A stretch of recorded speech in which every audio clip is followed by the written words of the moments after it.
Alexandre Dubé. Il explore toutes les facettes de l'actualité.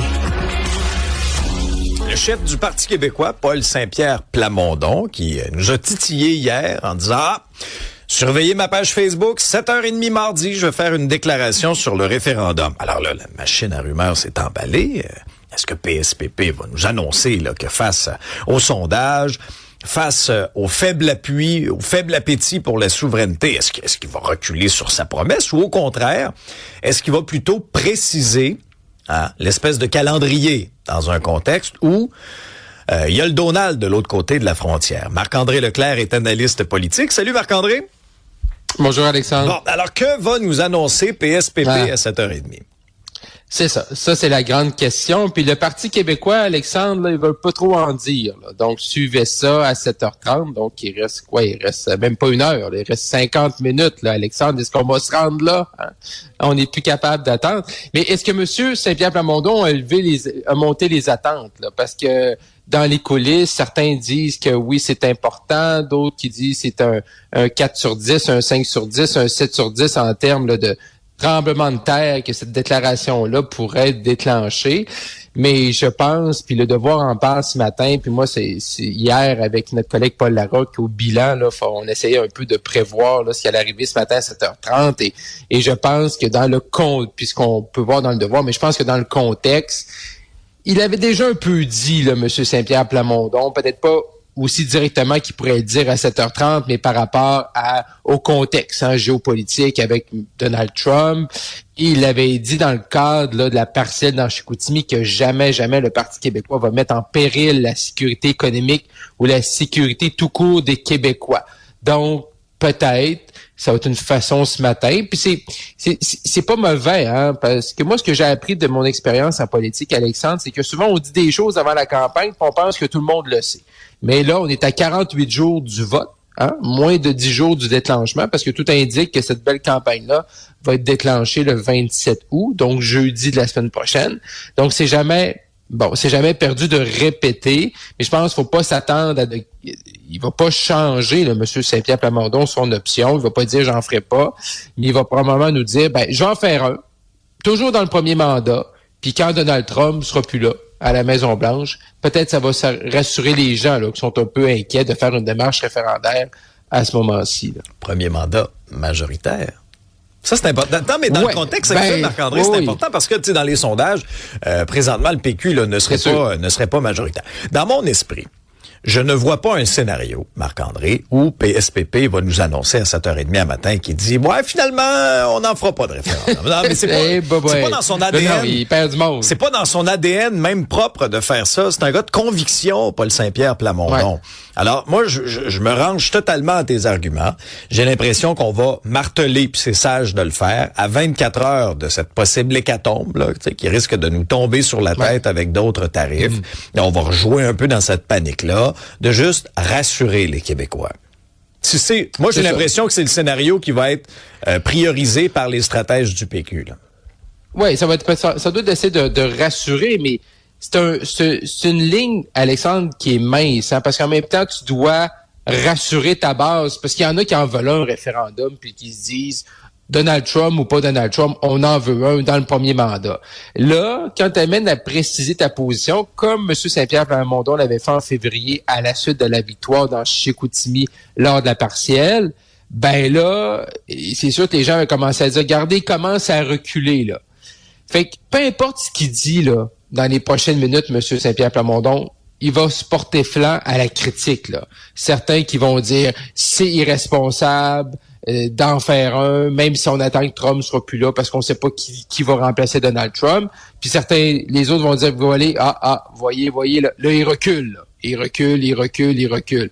Donc, ça va être un jeu pour M. Saint-Pierre Plamondon, justement, de nous dire qu'il ne recule pas, tout en voulant rassurer, parce que l'aspect, tu le dis, l'aspect majoritaire, c'est important, parce que Paul Saint-Pierre Plamondon, tu sais, pour le commun des mortels, là, demain matin, toi, Alexandre, tu te lances en politique, tu deviens premier ministre du Québec, et tu vas dire, quel accomplissement! Tu as fait toute une carrière. Oui, mais c'est ça. Mais tu sais, je veux dire, après les médias, il y en a plein qui quittent les médias. T'as des grands projets pour moi après mes 4 dernières émissions? C'est ça. Ben là, tu prendras un peu de repos avant la vraie saison. Mais en tout cas, ceci étant, Ceci étant dit, Alexandre, mettons demain matin, tu deviens premier ministre du Québec, c'est un accomplissement. Hey, tu dis, wow, tu sais, sur 9 millions, ils m'ont choisi, mais M. Saint-Pierre Plamondon, oui, il va être premier ministre du Québec, mais le pays, fait qu'un gouvernement minoritaire pour lui, là, c'est pas assez, là. C'est pas bon, là. Il sait qu'il pourra pas faire grand-chose avec ça, là. Hier, c'était une grosse journée. On a parlé, Marc-André, de journée historique. Hein. Point de presse. T'avais le premier ministre de Terre-Neuve-Labrador, M. Wickham, la première ministre Fréchette, le premier ministre Carney. Puis là, on parle d'une entente pour Churchill Falls. Gagnant, gagnant, gagnant. Donc, tout le monde gagne. Un peu comme au Cercle à l'époque, si vous avez la référence, cette émission. Est-ce qu'il y a réellement... une province ou disons un des trois acteurs autour de la table qui se démarque un petit peu, qui est peut-être un peu plus gagnant que les autres avec l'entente qui nous a été présentée hier. Oui, clairement. Il y a personne qui perd, là. C'est comme également, tu parles de l'école des fans, là, qui est animée à Charles Lafortune. C'est des enfants qui venaient chanter. C'est ça. Des enfants qui venaient chanter. À la fin, tu peux pas mettre un gagnant et des perdants. Non. Mais ceci étant, il n'y a pas de perdant, mais Terre-Neuve a clairement amélioré son sort. Et amélioré son sort parce qu'on en a fait un méga projet. C'était déjà un gros projet, là, on a fait un méga projet grâce à qui? À l'appui du fédéral. Et c'est ça qui vient coincer, Alexandre, un peu les adversaires de Mme Fréchette. Là, si on revient sur le terrain politique, parce que cette entente-là n'aurait pas été possible hier sans l'apport du fédéral pour aider, oui, le Québec, mais aider beaucoup Terre-Neuve et Labrador. Donc, pour un Paul Saint-Pierre Plamondon, là, il dit plus ça, mais si tu dis, je déchire l'entente, ben, tu vas pas être capable d'en signer une autre entente sans le fédéral. Puis également, ce qui coince tout le monde, c'est quoi les autres options? C'est 10 000 mégawatts, Alexandre, pour le Québec. Là. Donc, on double ce qu'on a actuellement. Actuellement, c'est 5 000. On allait passer à 7 000 cueils dans l'entente 2024. Là, on est rendu à 10 000 mégawatts. Est-ce qu'on est prêt au Québec à avoir un débat pour faire de nouveaux barrages qui nous rendraient à 10 000 mégawatts? Est-ce qu'on est capable d'arnacher d'autres rivières dans le contexte où, en 2026, on peut plus rien faire, on peut plus rien construire au Québec et au Canada? Puis il y a un coût plus élevé. Vraiment d'autres options. Il y a un coût plus élevé, Marc-André, en termes du kilowattheure, là. Kilowattheure à 11, 12, 13 cents le kilowatt. Fait qu'il n'y a pas d'autres options vraiment. Donc, à partir de ce moment-là, ça, Mme Fréchette, hier, elle l'a bien dit, ça serait quoi les autres options? Où je pense que Mme Fréchette, hier, est allée un peu trop loin en disant que cette entente-là, il y avait seulement la CAQ qui pouvait la signer. Ben, au lendemain d'une élection, Charles Milliard remporte, Alexandre, ou Paul Saint-Pierre Plamondon, ils peuvent parler avec Hydro-Québec. Hydro-Québec va dire, voici ce qu'on a fait, voici tatitata, puis ils vont dire, parfait, signe fort 3 copies, ou on va essayer d'aller ajuster une virgule pour juste montrer qu'on a fait un gain, puis qu'on a fait un pas de plus que la CAQ. Mais on s'entend que ce commentaire-là, Mme Fréchette, est un peu trop partisan, je trouve. Il y en a d'autres. Là. Je veux dire, d'un, c'est Hydro-Québec qui a fait le cœur des négociations. Puis hier, l'annonce, c'était une signature au nom des Québécois et des Québécoises. Là. C'est pas juste la coalition Avenir Québec. Donc ça risque aussi de revenir dans le débat. Ben, j'ai trouvé ça limite arrogant même, la déclaration de Mme Fréchette. Hein? Déchiré. Ben, c'est parce que c'est faux en plus. Ben non, c'est ça, PSPP est sorti après. C'est faux. Sur PSPP, ça, il a corrigé le tir, parce que c'est vrai qu'il avait laissé sous-entendre qu'il a peut-être déchiré. Puis sur le fait qu'il y a seulement la CAQ qui peut signer cette entente-là, Alexandre, c'est faux. Je comprends. Là, je regarde le calendrier. Hein? Les secondes s'égrènent, Marc-André, avant des possibles tarifs qui nous tombent encore une fois sur la tête. Il y a une scène des Boys, moi, que je me souviens dans ce genre de situation-là. Tu te souviens-tu de gardien Fern, hein? Interprété par Feu Pauloud, qui, face à l'adversité, m'a donné, avait dit, on est fait, on est fini. Est-ce que les carottes sont cuites pour nous? Tu t'attends à quoi? Je m'entends à pas dans là c'est vraiment boule de cristal, puis peut-être que c'est ce que je vais dire dans les prochaines secondes va mal vieillir, mais bon, moi j'aime ça qu'on est capable de se mouiller et je pense apprécier ça également, Alexandre. Oui. Je pense qu'il y aura pas d'entente. S'il y avait eu à avoir une entente, je pense qu'hier c'était comme un peu la dernière journée. Avoir les propos de M. Carney hier à Terre-Neuve, ça sent pas très bon. Avoir également ceux qui étaient là hier avec M. Leblanc, avec M. Greer, M. Lutnick. Tu sais, quand tu sors Lutnick, là, c'est rarement parce que ça va bien, là, c'est monsieur Tarif, puis c'est monsieur genre à ressortir là, l'ensemble des lois et des articles pour imposer des tarifs. Ouais, c'est ça, 2,32 puis ci puis ça. Ce qui va amener sans doute à M. Carney aujourd'hui à devoir montrer justement, là, il nous a dit quoi pendant la campagne, elbows up, puis il va se tenir debout. Je pense qu'on va voir un Mark Carney aujourd'hui qui va devoir se tenir debout. Est-ce que c'est des contre-tarifs, des mesures? Clairement, la journée, là, il est 6h50, là.